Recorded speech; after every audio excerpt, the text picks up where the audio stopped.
হাদি মারা গেল ভাই। ইন্না লিল্লাহি ওয়া ইন্না ইলাইহি রাজিউন। এরকম একটা পরিস্থিতিতে আমার দেশের অবস্থা যেটা হবে সেটা হচ্ছে, মানে রাস্তায় আপনি সাধারণ মানুষ, আপনি বেরোবেন, আপনাকে জিজ্ঞাসা করবেন কই গেছিলেন, আপনারা জিজ্ঞাসা করবে আপনি মানে এত রাতে কেন বাইরে বের হইছেন, আপনাকে জিজ্ঞাসা করবে হচ্ছে আপনি এক বাইকে তিনজন বসছেন কেন, মাথায় বাটি কই, আপনার মাথায় বাটিটা পরেন নাই কেন, আপনার বাটিটা বাসায় রেখে আসছেন কেন, বাটি কিনেন নাই কেন।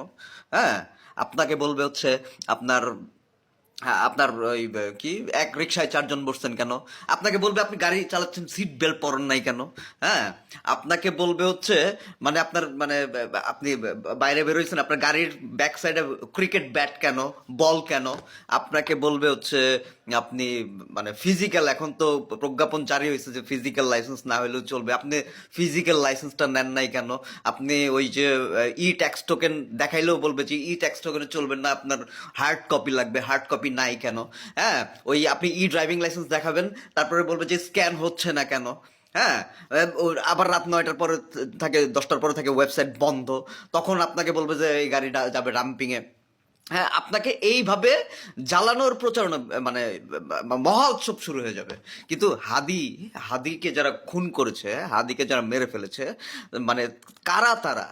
হ্যাঁ, তাদেরকে ধরার জন্য যে আমার রাস্তায় পাহারা দেওয়ার দরকার নাই, আমি যে ঘরে ইন হাউস বসে থেকে কারা মানে এই কাজটা করেছে এটা যে আমি মানে ফাইন্ড আউট করতে পারবো, এইটার যে একটা ন্যূনতম চেষ্টা, এইটার অ্যাকশন, মানে আমরা তো জানি যে এটার চক্রান্তটা ইন্ডিয়া থেকে এসেছে। এইটার উপর ভিত্তি করে যে আমরা ইন্ডিয়ান এম্বাসিকে লাথি মেরে বের করে দিব, আমরা যে ইন্ডিয়ার ভিসা সেন্টারগুলোকে যে বের করে দিব দেশ থেকে, ইন্ডিয়ার সাথে সম্পূর্ণ আমরা যে পুরা আমাদের মানে কূটনৈতিক সম্পর্ক যে আমরা ছিন্ন করে ফেলবো, আমরা যে চীনের সাথে সামরিক ইসে যাব, চুক্তিতে যাব, আমরা ইরান ইরাক যারা আছে, পাকিস্তান যারা আছে, সবার সাথে সামরিক চুক্তিতে যাব। হ্যাঁ, আমরা আমরা রাশিয়ার সাথে সামরিক চুক্তিতে যাব, যে আমাদের যে আহ, মানে আমাদের দেশের উপরে যারা অ্যাটাক করবে, মানে সামরিক চুক্তি তো আপনারা যারা বুঝেন না তাদেরকে উদ্দেশ্য করে বলি, সামরিক চুক্তি হচ্ছে এমন ধরনের একটা কাইন্ড অফ চুক্তি যেটা হচ্ছে আপনাকে যদি কেউ অ্যাটাক করে, আমরা একটা টিম থাকবো, ওই টিমের যে কাউকে যদি কেউ অ্যাটাক করে তাহলে মানে আমরা তার এগেনস্ট ব্যবস্থা নিব। হ্যাঁ, ধরেন আপনাকে কেউ মারলো, আপনি যদি আমার টিমের ওই একটা দলের মধ্যে থাকেন, তাহলে ধরেন আপনাকে মারার কারণে আমরা সব দল মিলে যাব। আবার আমাকে যদি কেউ মারে, তখন আপনি সহ পুরো দল মিলে আমাকে আপনারা সেভ করবেন। দিস ইজ কল্ড সামরিক চুক্তি। হ্যাঁ, সো এই ধরনের কোনো চুক্তি আমরা চায়নার সাথে করতে মানে যে করব, মানে এই ধরনের একটা ইনিশিয়েটিভ, এই হাদিকে মৃত্যুর উপর ভিত্তি করে এই ধরনের কার্যকর কোনো ইনিশিয়েটিভ নিব না। আমরা মানে কারা জড়িত কল ট্র্যাক করলেই পাওয়া যায় ভাই। হ্যাঁ, আপনি চিন্তা করেন একটার জায়গায় দুইটা যদি আপনি মানে বায়ু বের নির্গত করেন, আপনার স্যালাইনের অ্যাড চলে আসবে যে জায়গায় ভাই। মানে আমার মাথায় এই জিনিসটাই কাজ করে না। মানে স্যালাইনের অ্যাড পেয়ে যাবেন আপনি, একটু জোরে আওয়াজ করে আপনি বায়ু নির্গত করে দেখেন, আপনার ফোনে স্যালাইনের অ্যাড চলে আসবে। এরকম একটা পরিস্থিতিতে মানে কারা জড়িত এটা পাবে না। আর আমরা মানে আমাদেরকে মানে আমরা পাচ্ছি না বলবে, আর আমরা আঙ্গুল চুষবো বসে বসে। হ্যাঁ, মানে তারা, এরা মনে করে যে আমরা ফিডার খাই।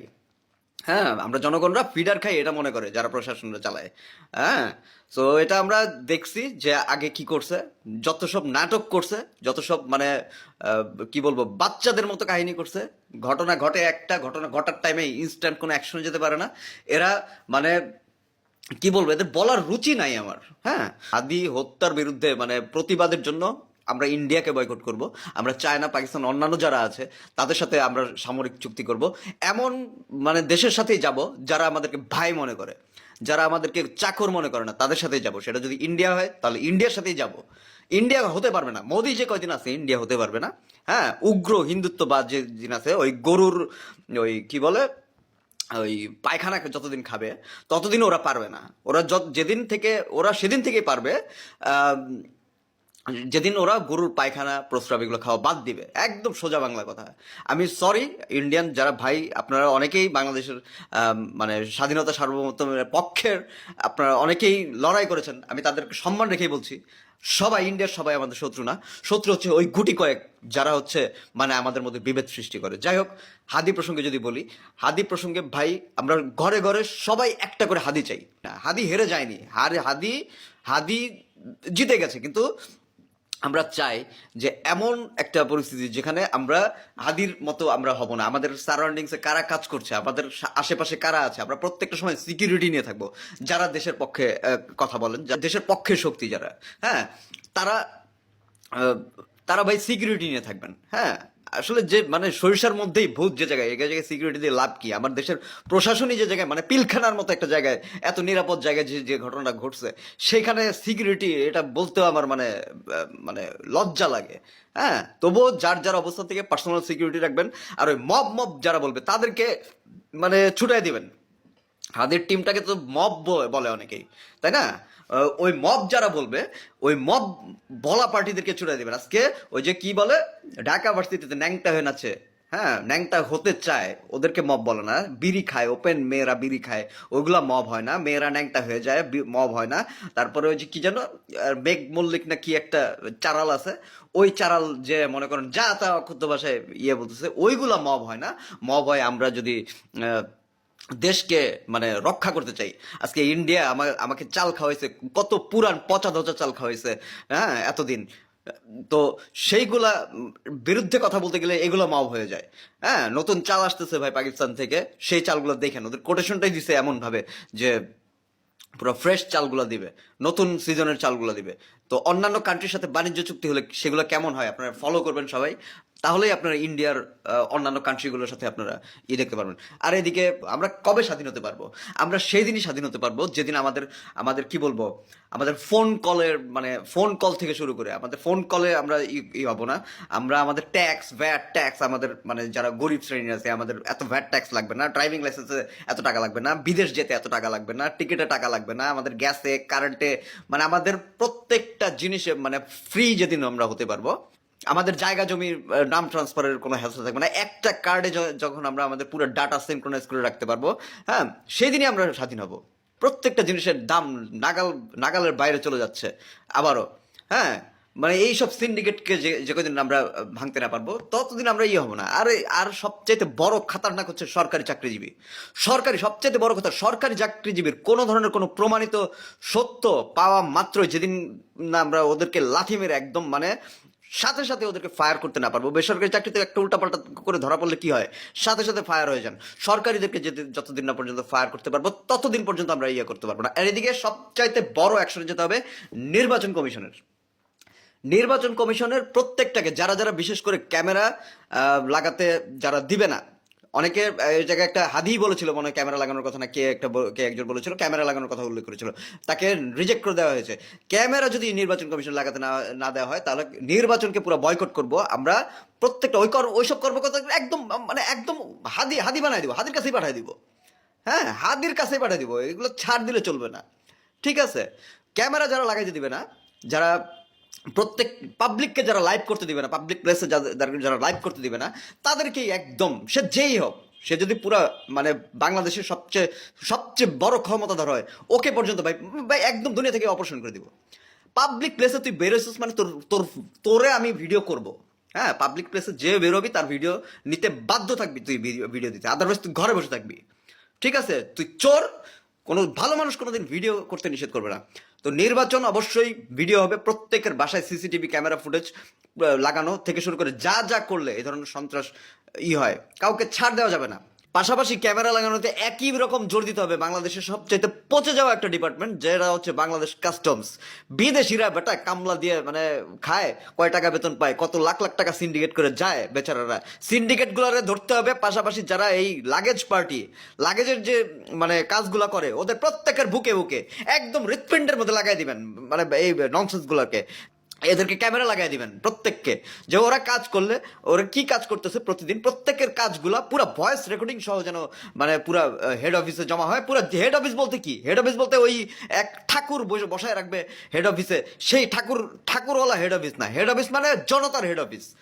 মানে ওদের ক্যামেরা রেকর্ডিং এ থাকবে যে মানে ওরা কি করতেছে না করতেছে, কার লাগে যে কি পাচ্ছে না পাচ্ছে, কি ভয়েস মানে ভয়েস দিয়ে কি কথা বলতেছে, কি প্রবলেমে পড়তেছে, কি প্রবলেমটা কিভাবে সলভ করতেছে, এটা সম্পূর্ণ আমরা বাংলাদেশের জনগণরা দেখতে চাই। হ্যাঁ, তারপরে আমরা চোর আমরা ধরে দিব বেটা। আমরা এই লাগেজের চোরগুলো আমরা ধরে দিব। বিদেশি ভাই যারা আছেন, আপনাদের লাগেজের যেসব কর্মকর্তারা লাগেজ নিয়ে কিভাবে ছুঁড়ে মারে, কি করে না করে, কিভাবে কাটে, কিভাবে চুরি করে, এগুলোর জন্য আপনারা বাধ্য করেন। এগুলোর জন্য কাস্টমসের লোকজন থেকে শুরু করে এয়ারপোর্টে যারা মানে দায়িত্বরত আছে, যারা যত টপ পর্যায় থেকে শুরু করে যত সুইপার পর্যন্ত আছে, প্রত্যেকের কপালে চান্দির মধ্যে ক্যামেরা লাগানো আপনারা বাধ্য করেন ভাই। আদারওয়াইজ একদম মানে বিচি লক করে দেন ভাই আপনারা। হ্যাঁ, পুরা কাঁধে উঠাইছিলেন না বিচি, একবার মনে আছে? হ্যাঁ, ওই রকম একদম বিচি কাঁধে উঠাই দেন, সে যেই ক্ষমতায় থাকুক। ঠিক আছে, মানে পুরা বাধ্যতামূলকভাবে এদের এই চোরগুলাকে প্রত্যেকটা ক্যামেরার আওতায় আনতে হবে। যে অস্বীকার করবে না না এগুলো খরচ বেড়ে যাবে এই সেই এইসব, মানে যারা এরকম পায়তারা করবে তাদেরকে মানে একদম মানে বের করে দেন ভাই। হ্যাঁ, এদের মতো কর্মকর্তার দরকার নাই। ওই যে বললাম, সরকারি চাকরিজীবী উল্টাপাল্টা করলেই হয়েছে।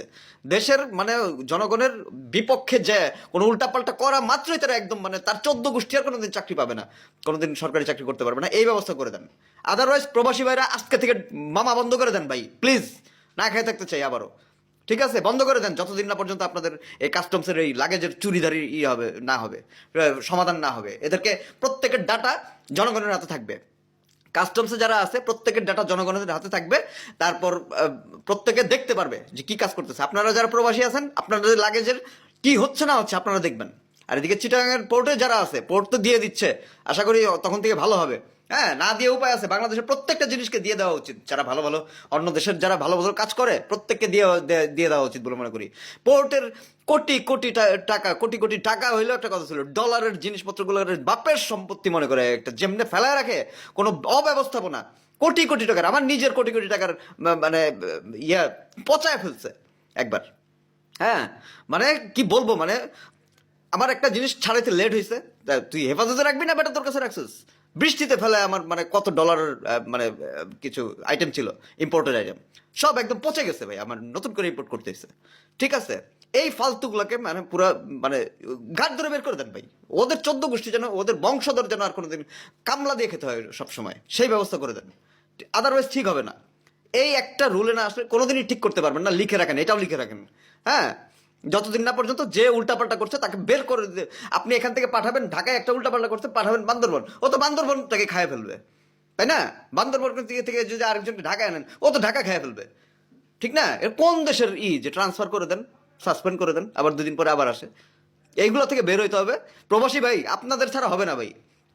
যা যা বললাম এগুলো যদি শর্ত পূরণ না হয়, অন্তত পক্ষে আপনাদের এই লাগেজ মাগেজ নিয়ে যা বললাম এগুলোর যদি শর্ত পূরণ না হয় ভাই, আপনারা মানে একজন হাল ধরেন ভাই, একজন নেতা হন, তার লিডে সবাই চলেন। হ্যাঁ, সবাই রেমিটেন্স বন্ধ করে দেন, দরকার নাই ভাই। মানে ডেজার্ভ করি না আমরা, আমরা বাঙালিরা ডেজার্ভ করি না রেমিটেন্স। সবচেয়ে বড় কথা, ভালো যারা কাজ করতেছেন ভাই, ইউনিটি থাকেন। হ্যাঁ, এই নির্বাচন মানি না, এই যতদিন না পর্যন্ত মানে নির্বাচন কমিশন ঠিক না হচ্ছে ততদিন মানি না।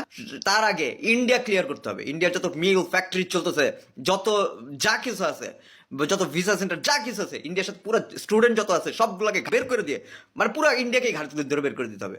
ঠিক আছে, তাছাড়া কোনোদিন এই দেশ কোনোদিন স্বাধীন হতে পারবে না। লিখে রাখেন ভাই, কোনোদিন স্বাধীন হতে পারবে না এই দেশ।